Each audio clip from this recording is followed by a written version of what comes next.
Hey everyone, in this video, I'm going to be talking about career assessment and important considerations and the purpose of career assessment, how to, some considerations in appropriately utilizing career assessment, as well as some of the processes for how to go about using those forms of career intervention. And then I'm also going to be talking about some specific career counseling strategies and techniques, and that's kind of based in the Tang 2019 text. All right, so to start with, the purpose of career assessment. I kind of wanted to start with there. I think depending on the theory that's being used, depending on the individual's beliefs, this might shift somewhat, but I think some overarching uh, consistent messages about, what the purpose of career assessment could be that number one, career assessment is meant to enhance self-understanding, and be able to bring greater insight to the clients about, what are their strengths, who are they as people, what's their personality, their interests, what are their barriers to their career development. There's a lot of different assessments that meet a lot of different things, but I think the core of all of them is that it's hopefully a meaningful learning process. Krumboltz actually mentioned that in the social learning theory approach, the planned happenstance approach, that the purpose of career assessment is to enhance learning, not necessarily to make one career decision, but to enhance that learning process. So I think career assessment also does pretty good at presenting an understanding of the world of work, different potential career pathways out there that could be a good fit, but not necessarily, just not giving you a clear answer for sure. Will it be? It's just saying it could be something to look into. Uh, and I just wanted it to be very clear that sometimes clients think, oh, I need to take a career assessment, then it'll tell me what to do for my career. Like, no, not at all. It can present some really great options that end up being good fits, but the purpose isn't to give clients answers. For the most part, it's just to present possibilities, educated guesses at what might be a good fit. But ultimately, the career assessments never take the responsibility away from the individual to make their genuine choice. So along those lines, in the Tang text, on page 188 of, once again, this text here, career development counseling, a few lines really stand out about, utilizing career assessment appropriately. Number one, counselors need first to understand their clients. That sounds like an obvious statement, but it's really important. So it's not like you just jump into a session, get to know the client really fast, and then you just start throwing assessments at them. You need to really understand who they are, their goals, uh, where they're at in their career development process. And further on, it says it is not a good or ethical practice to administer a test without considering clients' welfare. We caution against procedures that administer a pre-chosen set of instruments to all clients without any intake procedures that determine client needs. So once again, sometimes there's just these big assessment batteries that are thrown at clients, and we don't even know what their needs are yet. We don't even know, whether those are going to be valuable or not. So it's important to not feed into this myth that assessments are going to be the end all be all. That they're used intentionally is the key. Uh, so with that being said, I feel like once again, Ting gave a few good ideas for the process of how to go about utilizing career assessments. So we've already talked about, we need to get to know the person first, identify their needs, their goals, and then we can start to go about, exploring which instruments, which assessments might be helpful, select the assessment. And then I think one important step that Tang mentions here is preparing the client for the assessment. So helping kind of educate on the basics of the purpose, like kind of like what I just described of what career assessment is and what it isn't, to kind of prepare their minds for what the results might mean. And then they take the assessment, and the interpretation following is really, really important. So the interpretation is, it can take one session. Sometimes it can take multiple sessions to go over career assessment results. It kind of depends on the style. There's not like one way of how you have to interpret most career assessments. A lot of times my model has been that it's like a mix of an interpersonal process as well as like this psychoeducational process. So the psychoeducational piece is teaching about, what the results mean. So I'm not trying to tell them what they should do with the results or anything. I'm just trying to say, hey, here's what these results mean. Here's the background of the assessment results. and present it. So it gives them the basic information so that they can make sense of the results. But then after, like, I might go over like a page or two of the results, or sometimes if there's a lot of data on a page, it's just like a few principles. Then I pause and say, use the basic counseling skills or the core counseling skills to kind of help them make sense of it. So I might just open with a question of like, how are these, resonating for you at this point? Or how do you feel about these results?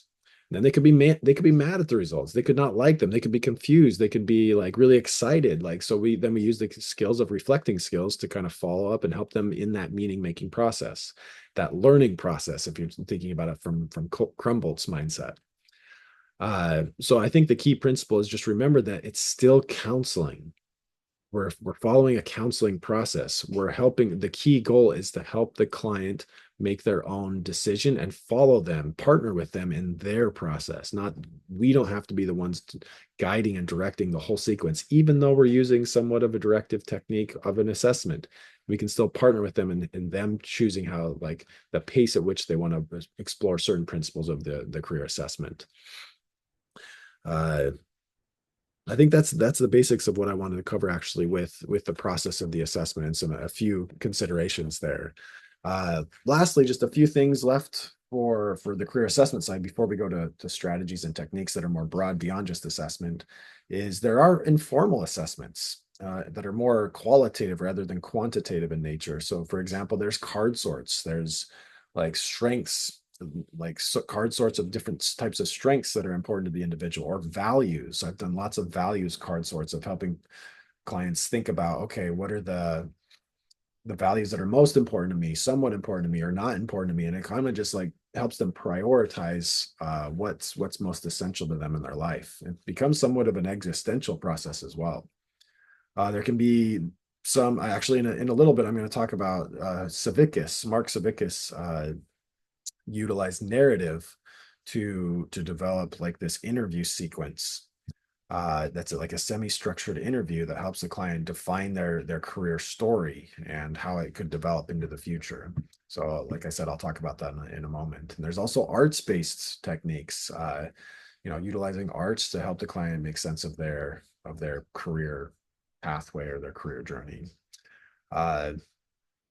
And lastly, just cultural considerations. It's really important to think about, what what norm groups were the career assessments, particularly the quantitative assessments. What norm groups were part of the sample that was normed for that assessment? So I guess one idea from this is, in the strong interest inventory, gender is like a really central construct in that assessment. So what it's doing is it's using male female, so gender binary constructs to apply whoever's taking the assessment to these norm groups. So what I mean by that is, if the person taking the assessment is female, they'll receive their results and it will compare them with other females who have taken the assessment. So it's basically just saying, okay, so if your results were in the strong interest inventory, it could be social and artistic as being the two highest interest codes. And so it'll compare those results with other females with high social and artistic codes and the careers that they've been very interested in their life. So it's basically just saying, okay, many women who are social and artistic like these careers and entered these careers and stayed in these careers. So it might be worth looking into that you might connect as well. So it's not saying you will be happy in those careers. It's saying many women are. Then it does the same for males. Uh, Overall, though, especially when you're like interpreting career assessment, it's important to think about cultural norms. How might the culture of the client view assessment results? Maybe they'll see the assessment result as the ultimate authority, that it is giving them the answer for their career pathway forward. So it's important to kind of make sense of how the cultural framework of the client and how they make sense of the assessment results. All right. So with that being said, we're going to switch gears a little bit to going into some particular strategies and techniques, and that's actually its own chapter in the Tang text in chapter 8. one key thing that I want to talk about. I'm going to give a few examples. There's a lot of different techniques and strategies you talked about in the book. I'm just going to talk about a few of them just to kind of give some depth into what a couple could look like, but each of the approaches has its own depth. The key here, though, is that as with all forms of counseling, the goal isn't to just haphazardly choose a technique out of desperation because you don't know what you're doing with a client and just apply it and hope that it works. That's not the goal. So it's really important to know the purpose behind our techniques, to have intentionality, to have a reason, to have a why behind what we're doing. So we have to have like a cognitive map behind why we're doing what we're doing. So meaning we kind of understand where the client's at. We understand to a basic level. Okay, here are some of their struggles and their difficulties. Here's where they want to go. So why might this technique be meaningful and helpful to them? So theory often informs and can help inform us when we're making those decisions about which techniques to utilize. So once again, don't just use a technique mindlessly without any clear reason of why you're using it. That's kind of the opposite of intentionality. So if you're not sure of next steps, that's when you utilize supervision. That's when you utilize consultation or just collaborate with the client to better understand where they're at so that you can get traction and know how to move forward. With that being said, I'm going to actually share my screen, and Mark Savickas developed the career construction interview. So Mark Savickas, for those of you who aren't as familiar with Mark Savickas or the career counseling world, he's one of the biggest names that's still alive in career development. So Savickas knew Donald Super, worked with Donald Super, knew John Holland, did some research with John Holland. So he's worked with some of these key figures in the career development space. And I had the pleasure of actually meeting him at the last National Career Development Association. He's a lovely guy, really nice guy, down to earth person, and I was able to get a few resources from him to help teach some of these classes. So with that, I'm going to share my screen really quick and go through his career construction interview. So the career construction interview is part of his life design counseling approach. So it's a semi-structured interview. The career construction interview is a semi-structured interview that kind of goes into how to help the client. Once again, Mark Savickas is a narrative counseling, I guess, follower. He resonates with the narrative approach. So narrative is often about figuring out what is the story of the individual and then deconstruct the story, kind of take it apart and think about it, analyze it, and then re-story. So redevelop a story that is enhancing of the individual to move for their progress and moving forward. So he had, actually, let me just share really quick first. Okay. So here it is, the career construction interview. So he always starts with this question of how can I be useful to you as you construct your career? So, and right here, this is my description of why he utilizes this, but I've heard him describe it of why this question is important. So it helps establish goals, a focus for what, and a clear focus of what the client's hoping to get out of the experience together. And right here, the perceived initial needs. So the client's going to be telling you what they're, at least at that point, and their needs could change based on the semi-structured interview question responses, but kind of gets you an idea of like, okay, what are they hoping to get out of this experience? Number one, then this is the very first question though. So he asks about who the client admires. Like when they're growing up, who did you admire? And tell me about him or her or that person. And then you might go into the characteristics of that person. What were they known for? What were the cool things about them? And it's not just like random to ask about this person that they admire or look up to. So Savickas in the life design textbook stated this. So life design counselors inquire about role models because selecting role models is the very first career choice that individuals make. If a counselor can ask only one question, then this is it. Answers to this question provide the characters and attributes or characteristics and attributes that the client used as a blueprint for self-construction. During late adolescence, individuals integrate these attributes or identify fragments or identity fragments, into an initial vocational identity. So it's basically these role models are the scripts that I've seen around me that help me orient my vocational identity. So it's like we start to see, okay, what are the characteristics of people that I aspire to be? What are their attributes? Who are they? So it starts to kind of gives, as it says, a blueprint of what I want to become in my career journey. So the next set of questions has to do with magazines or television programs or YouTube videos, whatever it is. So what type of videos or magazines do you watch and read about regularly? So which ones? What do you like about them? What are they about? And Savickas stated that interest is the feeling experienced when one's attention, concern, or curiosity is particularly engaged by something. So it's important that we're asking about TV shows or magazines or YouTube videos because it's what people are choosing to go learn about and think about. And when there's no external requirement to do so. So it's like of their own interest, what are they pursuing out? Then it says here the preferred method when counseling an individual is to assess manifest interests because they have the best predictive validity.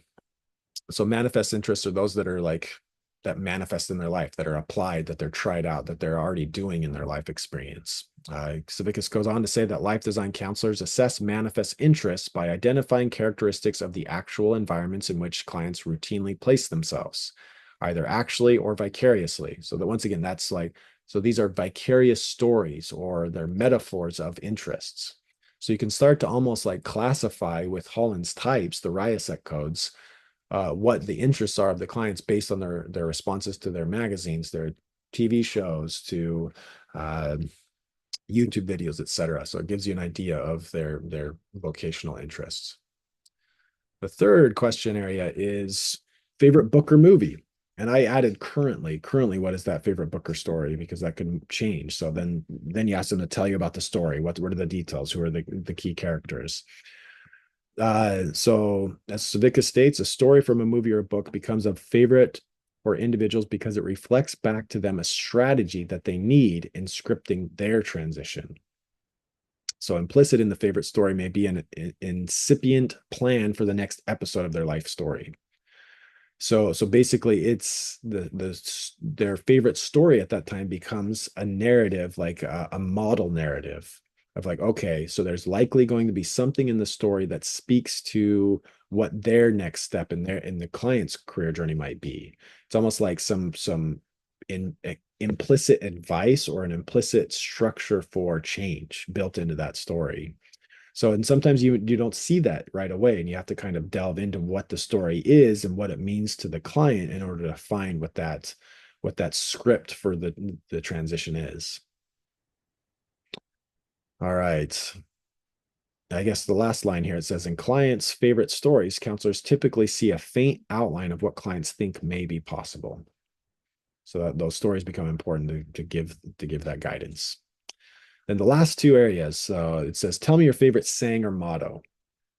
So and then you can say what that means to them, or, how it's been meaningful. You can have some follow-up questions and some reflections. But Savickas stated that this is how you learn the advice that the client has been giving to themselves.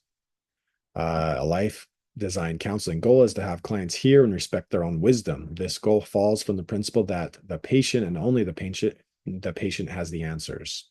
A favorite saying articulates the best advice that the client has for himself or herself. So once again, it's about advice. That quote means something to them. So, and it likely can give, and sometimes you have to like search for the link, but it usually gives some sort of link of like, okay, this is what I need to do next. And it's not you telling the client what they need to do, it's the client telling themselves what they need to do next. Then you end with earliest recollections. So you talk about what are your earliest recollections, and it's being interested in around 3 stories that happened in early childhood. If they can remember from about ages 3 to 6 years old, and if they can't, then you go like 6 to 9 years old. If they can't do that, you go up a little bit more, but as early as possible. And once again, in Savickas's own words from the Life Design Counseling Manual, it states, it is useful for counselors to envision the perspective from which clients view the presenting problem or current career concern. The perspective may be shaped by a protocol for meaning making that may include a preoccupation or express pain. To explore clients' perspective, life design counselors inquire about early recollections. A client's early memories portray a highly personal reconstruction of experience that represents the current self. So, in other words, the early recollection has to do with what is my what's the framework that I've built in my life? How do I view myself? How do I view my circumstances? And usually these early recollections, these early memories, they're kind of based in Adlerian counseling approaches.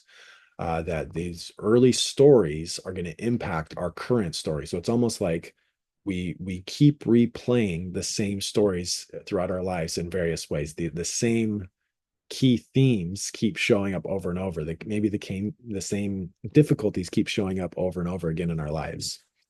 Uh, so these earliest recollections kind of give us an entry point into understanding how is the client seeing their life experience and what key tasks are they trying to overcome and move through. So it gives an inner glimpse into the perceptive experience of the client. So that's a small entry point into Civicus, but I wanted to give some ideas of like what could this approach look like? What could this technique look like? There's usually several sessions, and one of the sessions is that the counselor just kind of reads back this narrative. It's part of the restoring or the re the reconstruction of a narrative is reading back, like the counselor is writing down all the responses here, and they're able to kind of read back the narrative of the client to the client, and that can be sometimes a powerful experience to kind of help the client hear themselves as and like hear a mirror of themselves, which can sometimes stimulate their story forward. But yeah, if any of you are interested in the career construction interview, it can be a really powerful experience. I've seen it demonstrated live, and it was a pretty powerful, cool experience. So there's lots of resources out there about this approach. So it's pretty popular if you're interested. Uh, I think the last thing that I want to talk about, I'll try to be brief to not make this video too long. It's already getting up there. But another approach is the career genogram. So many people utilize genograms like in family counseling from a Bowenian approach to family counseling. That's really common. And Murray Bowen developed the genogram model and applied it to family counseling work. But genograms can also be utilized for career counseling. It can help you make sense of like understanding the family of origin, the social context that's behind career decision making. I'm actually going to share one more time.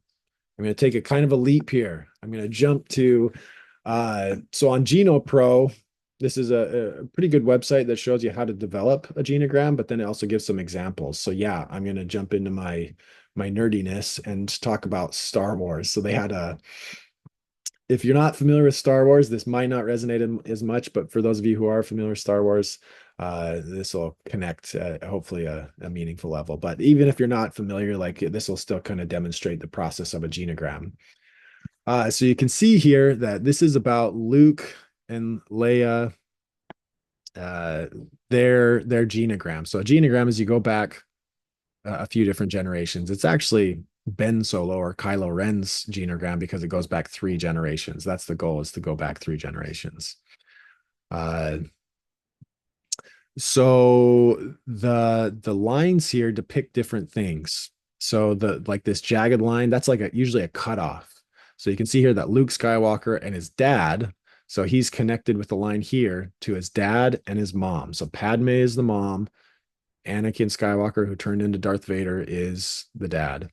So there's a cutoff relationship. It's an estranged relationship. But he was adopted, these dotted line, by Beru and Owen. So adopted there. And his best buddy is Han Solo, who's then married to his sister. So these lines indicate that they were twins, hence why they're coming off right at the same spot. So twin sister Leia, Leia married Han. Han is Luke, so like buddy, they're close together. But then there's also this kind of hostile relationship. The red triple dotted lines to Kylo Ren from Luke and Han. So there's a difficult conflict-ridden relationship there. And then et cetera. It keeps going. It goes, there's a lot of different relationships. This one here between Anakin Skywalker and Padme is a love relationship. So they're deeply in love. But so so I wanted to show that because genograms can show the relational dynamics. They show it pictographically. So you can see what's going on in the relationships based on these images and these symbols. But how this turns into a career genogram is you start in a career genogram, you'd also put the careers of each individual under like next to their names. So, for example, Owen and Baru were farmers, basically on their planet, or something close to a farmer. I can't remember exactly, but they're doing something rural as farmers or farmer-like. But then Padme, so Luke's mom was a senator and a princess, I guess princess, but then senator to the Republic. And Anakin was then a Jedi. That was part of his profession, his career, but then he turned into Darth Vader. And to put it in a career way, you could say that he would be a manager in the Galactic Empire. So he turned into basically a leader in the Galactic Empire, so a manager of people.